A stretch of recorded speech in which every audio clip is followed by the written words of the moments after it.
जेव्हा भगवान ब्रह्मदेवांनी केला वज्रनाभ राक्षसाचा वध, तुम्हाला माहिती आहे का? ही गोष्ट आहे पद्मपुराणातील सृष्टिकांडामधली.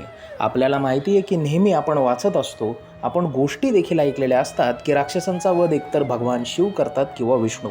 मात्र एकदा ब्रह्मदेवांनी देखील एका राक्षसाचा वध केला. त्या राक्षसाचं नाव होतं वज्रनाभ. त्याचं झालं असं की ब्रह्मदेवांना एकदा एक यज्ञ करायचा होता. त्यासाठी ते एकदा पृथ्वीवरती आले आणि त्या वनामध्ये त्यांनी लाकडं गोळा करायला सुरुवात केली.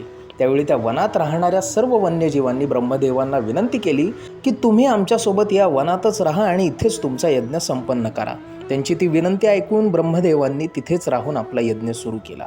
काही काळ गेल्यानंतर अचानक ब्रह्मदेवांच्या हातातील एक कमळ खाली पडलं आणि त्याच्यामुळे पूर्ण सृष्टीला जोराने हादरे बसू लागले. त्याच्यामुळं देवलोकसुद्धा भयकंपित झालं आणि त्यांनी विष्णुदेवांकडे धाव घेतली आणि त्यांना विचारलं की नेमकं हे कशामुळं झालं.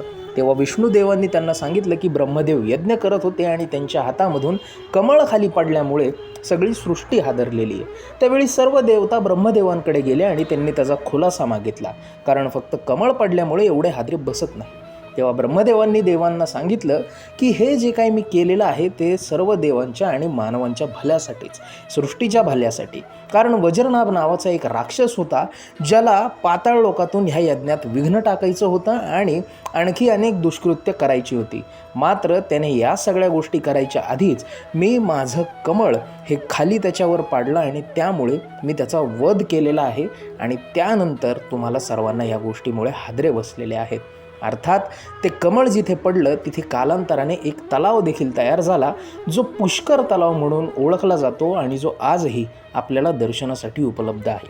तुम्हाला ही माहिती कशी वाटली आम्हाला आवर्जून सांगा आणि अशीच माहिती नियमित मिळवण्यासाठी आमच्या चॅनलला लाईक, शेअर आणि सबस्क्राईब करायला विसरू नका. धन्यवाद.